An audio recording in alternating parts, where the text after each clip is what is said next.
Gusto ko lang pong hinga ng yung tatlong magigiting, mababait na mga congressman, mga gwapo pa. Ito lang po, kasi para po sa, napapansin ko po kasi yung aking mga followers. The committees, we can meet as many times as possible.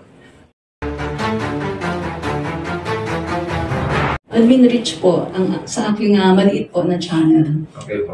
Bakit lang? Tatanong ko lang po sa mga honorable congressman, kung sakali po na maumpisahan na ninyo itong debate dito sa RDH 7, ano po kaya yung duration nito na ito ay matatapos? At sa palagay po ninyo, kung sakaling magtagumpay din sa Senate, sakaling talagang sila ay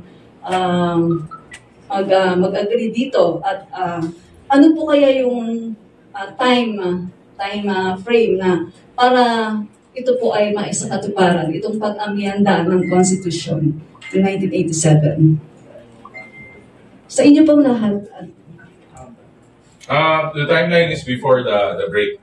Pero syempre, we will have healthy debates and we will set the tone by Monday.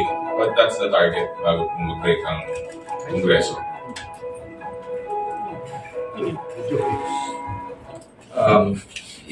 Typically, when it's done through a committee of the whole, because it's hard to do that. If it's in individual committees, we can meet as many times as possible. Pero if it's done through committee and the whole, na lahat kami nandyan sa plenary, I think time management would be an issue.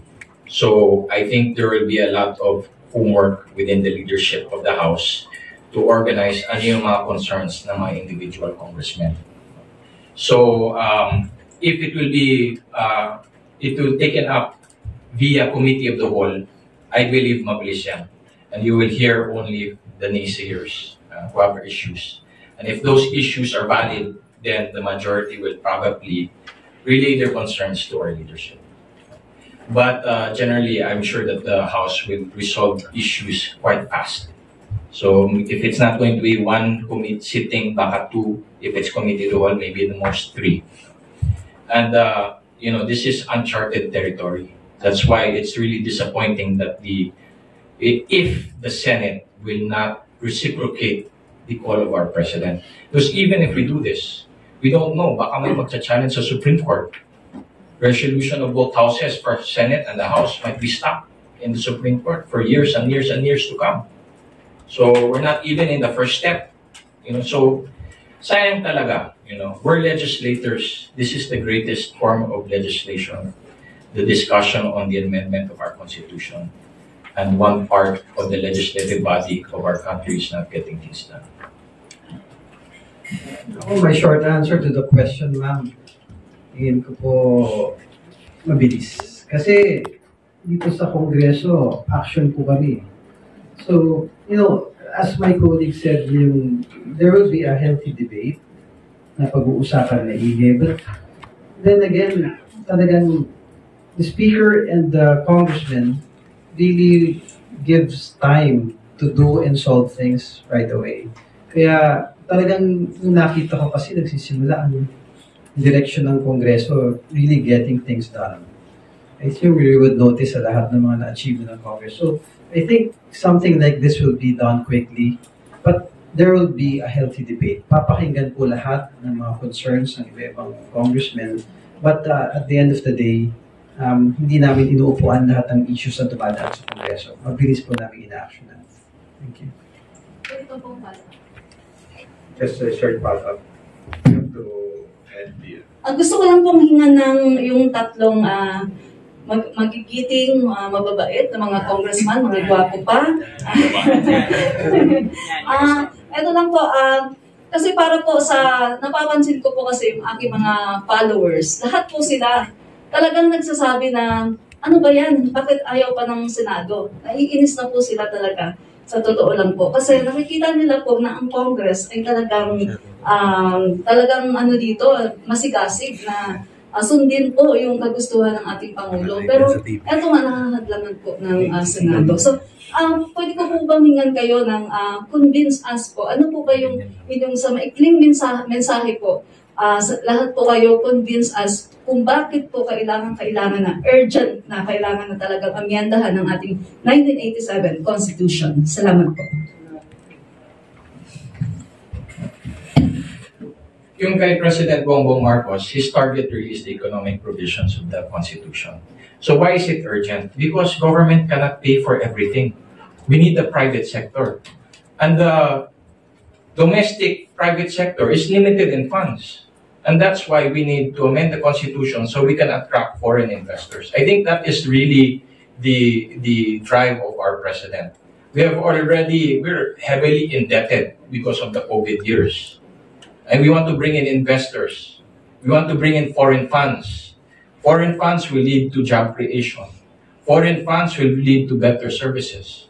But we have an obstacle, and that is our 1987 Constitution. That's what President Bongbong Marcos is concerned about. And he wants to relieve the Filipino people of the burden of having a hard time finding a job. Kailangan mag-abroad pa tayo just to get decent wages. So I see that this is a good movement forward in part of the administration, and everything has its political challenges. And it really, like what you said, yung mga fathers, the general people, they need to understand why this is urgent. This is not about what's this yung mga hearsays na you amend the Constitution, prolong yung mga term limits, babalik si President for another term, maging Prime Minister, si Speaker, all of that is garbage. It's very simple, economic provisions. Let's start the debate already and let's be as transparent as possible so the Filipino people will not doubt their legislators. Yung last na press briefing natin, press con, sorry. Sabi nga po, di ba, ang young guns, we stand for trabaho sa resulta. Nakita naman po natin yung mga pinasa natin ng mga led-up measures. A bulk of it is for the economy. Kailangan natin magkaroon ng mga trabaho, kailangan natin magkaroon ng foreign investments, kailangan po in short, self-sustaining, saka self-sufficient na po tayo. Kasi ang hirap po na sabi nga ni Kong Khalid, na government is paying for everything, pati lahat ng ayuda, lahat ng trabaho, nagbibigay ng trabaho. Tapos huling-huli na rin tayo sa mga kapitbahay natin. So kailangan na po ng trabaho at resulta. Siguro yung politika sa tabi kasi never naman naging issue ang politika dito sa RBH 6 at RBH 7. So it's purely economic. It's purely to improve the lives of the people. Ako quick response naman, let's start the debates. Kasi doon talaga lalabas lahat eh. Not until such time na pag-usapan, puro hearsay, puro haka-haka eh. It's open to the public, naka-live naman yung mga debates, mapapanood ng taong bayan. So, let the people see what's going on. But not until such time as we start the debates, malalaman natin talaga kung ano nangyayari. So I appeal to everyone, especially the Senate, let's move forward and let's work together. Huwag na sana yung mga may opinions na side comments against a particular person. No, working together will really get things done faster. As long as nagkakaisa tayo, pag-usapan natin, wala namang sarado ng usapan. Let's start the debates and let's keep the ball rolling and let's achieve things. As my colleague said, the young guns in the 19th Congress action team talaga. We really want to get things done for the Filipino people at the end of the day. Thank you, ma'am.